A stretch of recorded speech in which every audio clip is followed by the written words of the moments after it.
normal निकाल खै ढुङ्गा चलाम त्यो बिचमा पनि गएर निकाल्न सक्छ यत्रो छ ओइ यो त केटाहरूले हो क्या रक्सी खाएर लोकल केटाहरूले हो क्या यो होइन किनभने मुर्गी अलिअलि चाखाले नभएर यस्तो गर्दै आयो क्या हम्मरले हान्दै आयो क्या के भएर यो ढुङ्गा रोशन भिडियो र केही छैन औ यता हाम्रो डेस्टिनेसन त्यही हाम्रो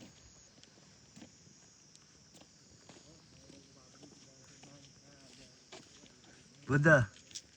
एक मिस्काने दिनु पर्यो नि त होला जा